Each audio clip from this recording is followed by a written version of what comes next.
Hi, I'm Emma, and this is my first book review video. So I'm sorry if I'm not very good, but I'll try and get better, I promise. So my first review is on the book My Sister's Keeper by Jodi Picoult, and this is one of my favourite books. I absolutely love it. Jodi Picoult is one of my favourite authors. And the book's about this girl called Anna who was born so she can donate things like blood and bone marrow to her sister Kate, who's fighting leukemia. But then when she's told by her parents that she has to donate a kidney, she sues her parents for the rights to her own body. And it's all about the court case, how the characters feel, but ultimately it's about whether having a child for that reason is right or is it wrong and bad for society. Overall, I absolutely love this book. There will be spoilers, by the way, just to let you know. I thought it was so sad, especially the ending. I did not expect the ending when Anna died. It was almost out of the blue.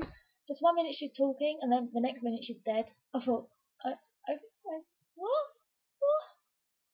No. But yeah, she died. It's sad.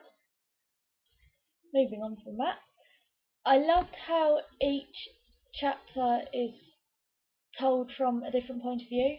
So it's kind of all in the first person, but from different characters first person, if that makes any sense.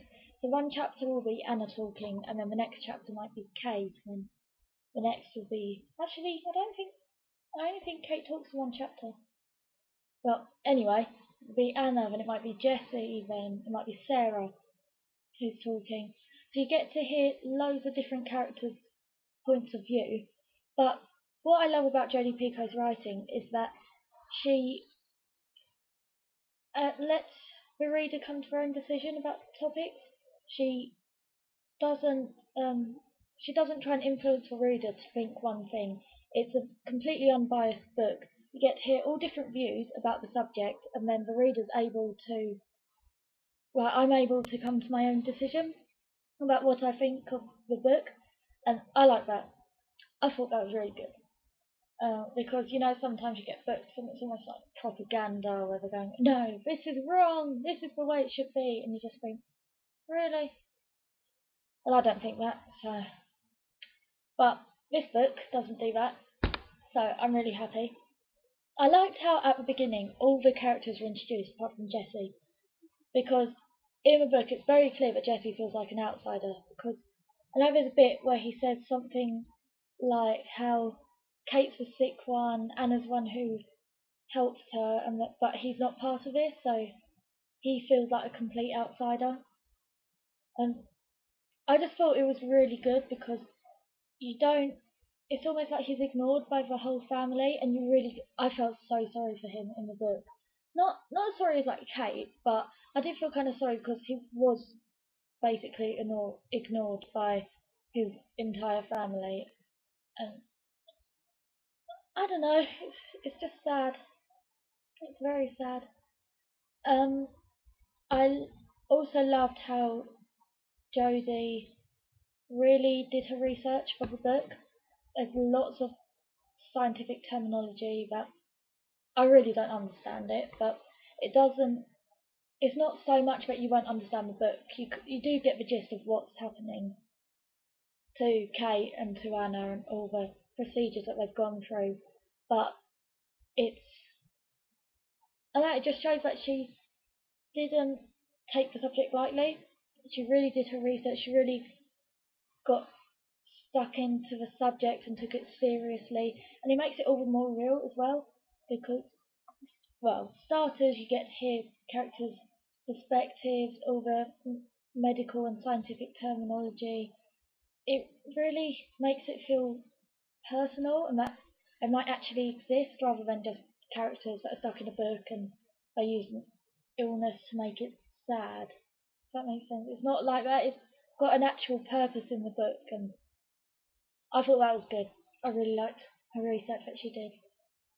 Trying to think if there's anything I didn't like. Um, when I first read this, I was about 13 or 14, and I got to the middle and it was really slow, so I gave up. But then I picked the book up again a year later and I read it, and I still thought it was slow, but I got through it. I'm glad I did because I love the book. But now I'm 18, I picked it up again and I read it, and I don't know why I found it slow. I thought it was so good. It's really gripping. There's unexpected twists and turns in the book, and I really love it. So I wouldn't recommend it to a young audience because there's also some kind of not disturbing scenes, but there's a lot to do with illness in the book, and it can be a bit upsetting. And also because the middle is a bit slow, some younger people might not like it. So I would recommend it to maybe someone who's about 15, possibly. But if you're younger and you want to read it, then go ahead. You're reading, so yay. But that's just my personal opinion from when I read it when I was younger and I got bored to now when I read it and I absolutely love it.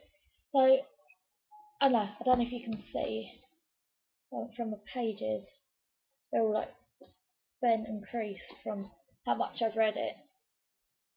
So, but yeah, overall, I love this book.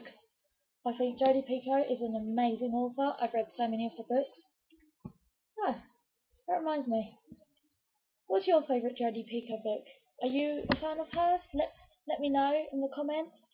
And if you want to leave any thoughts or questions about this terrible book review, then leave a message in the comments as well, and I'll try and get back to you. So that's it from my sister's keeper and my empty bowl of strawberries. So, see you later. Bye.